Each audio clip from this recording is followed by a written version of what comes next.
We're at the Global Health Conference at Loma Linda University in 2018, and I have with me Dr. Wilson Thomas, who is currently one of the missionaries at Malamulo Adventist Hospital.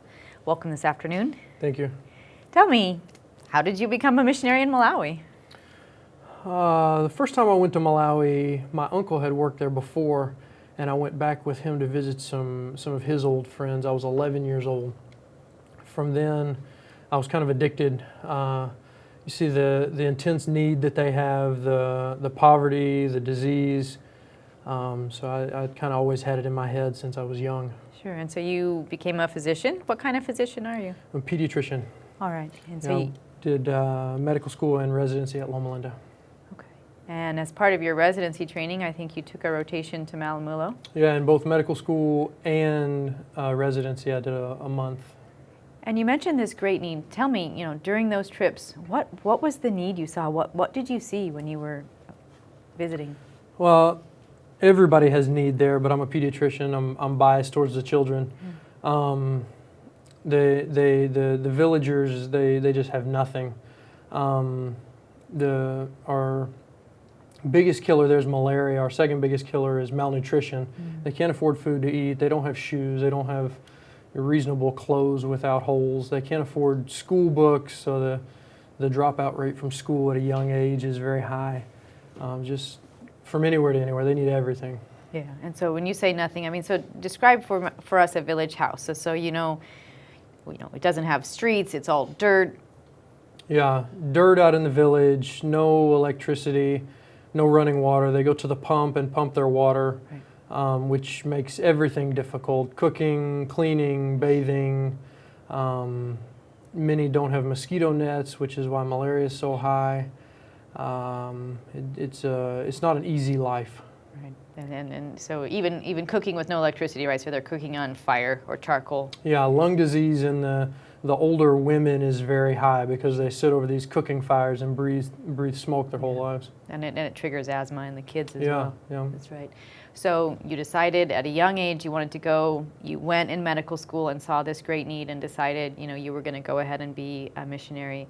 And what do? You just get on a plane and there you are? So through Loma Linda they have the Deferred Mission Appointment Program where I kind of committed to be a missionary at the beginning of med school, and then when I was done I worked with the GC to make it all happen.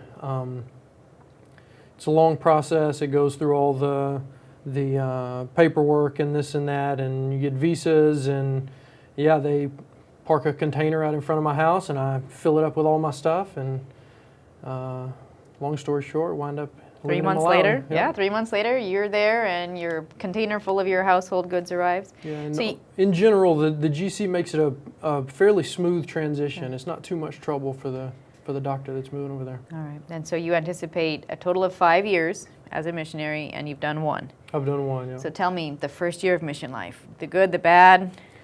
It's an adjustment. It's a different culture, different weather, different language, different food.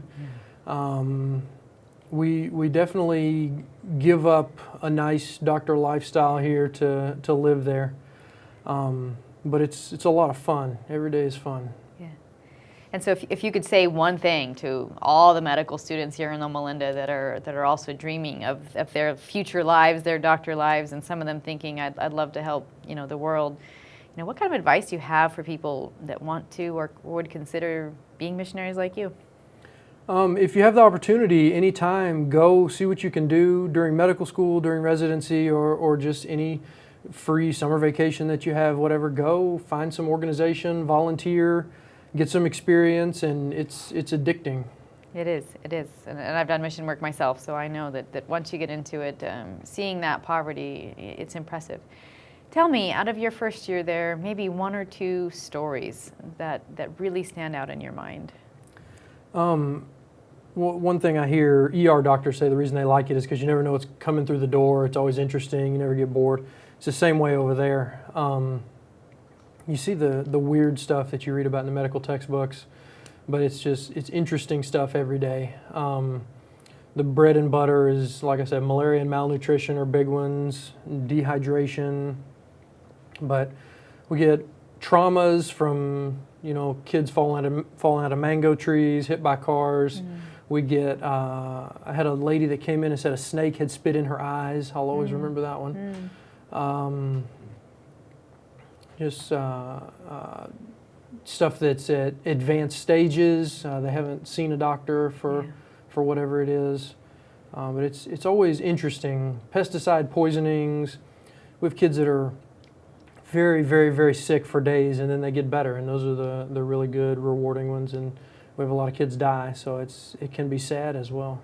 Yeah, I mean, I think the dark side of it is you're out there and maybe you don't have a medicine, or maybe you don't have the support system you want, and you do the best with what you have, and occasionally, you still lose patients, and it's a tough thing. Yeah, it's a frustrating place to work because it's low resource. We don't have what we need, but we're definitely making a difference. We're definitely saving a lot of lives. So it's definitely rewarding. Absolutely. I mean, there's a poster downstairs showing some of the benefits of having some of the quality improvement projects that have been going on, and I believe the mortality in the pediatric ward is going down.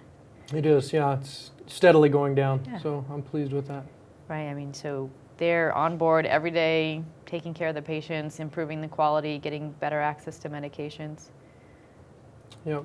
And how's your family doing? They're doing well. It's an adjustment. I have a wife and a 2-year-old and a 4-year-old. It's a good place to be a small child. My kids, they run around the yard and they have lots of fun. There's other kids around on the mission. My wife has made friends there that we can spend time with, entertain ourselves. So it's good. It's an adjustment, but we're settling in good. Yeah. And Malawi is a country that's predominantly very poor with a low doctor-to-patient ratio. Just some brief statistics about Malawi. There's 16 to 18 million people in the country, and the southern part of Malawi is where Malamulo is, and it's got about a 6 million patient catchment area. Do you have any idea sort of how many patients you might see? Our inpatient peds ward, it's quite a range. It's very seasonal. During malaria season, we can have over 100 patients in the ward.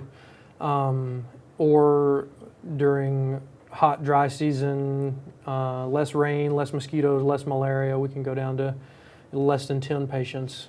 Okay. So it kind of depends, but there are lots of kids in Malawi. I mean, that's impressive to say. At one point it's one doctor rounding on 100 patients versus one doctor rounding on 10 patients. I mean, it sounds like you could use some help in the malaria season. Yeah, we can definitely use help. We're always happy for volunteers. I love it when the Loma Linda residents come. They're a big help. Or any visiting pediatrician would be a great help. I'm happy to have people when I'm gone on leave. It's nice to have coverage, somebody that can keep working, seeing patients there, or even if I'm there, it's always nice to have extra help. Yeah, absolutely. So yeah, if you could ask for one thing of our listeners, what is it that you need? Time from people is a good thing. It's a poor country, and money is always welcome. We always have projects, we have building projects, but people coming, spending their time is infinitely valuable. All right, so you need doctors like pediatricians, internists. Like I said, I'm biased. I love to have pediatricians there to help the children. Great. But yeah, anything, OBGYN, internal medicine, family medicine, surgeon. Nurses? Nurses, yes. We can definitely find work for people. How about construction? Yeah, we have building projects going on. Whatever your talents are, we can find work for you to do. Administrators. Yeah, we have several of those. Yeah. All right. So, our mission hospitals are out there. Everyone's in here for this conference, and a lot of our physicians and our missionaries are saying the same thing. They're out there in countries that don't have enough resources, that don't have enough manpower, and they truly need help. If you want to help in any way, please give us your prayers, give these young missionary doctors, money for projects, and come and volunteer. Short-term missions is a hard thing to do, and it's hard to make an impact, but when you already have a missionary on the ground that can coordinate and can help you, then your short-term mission has a bigger impact. And please consider joining one of our mission doctors overseas.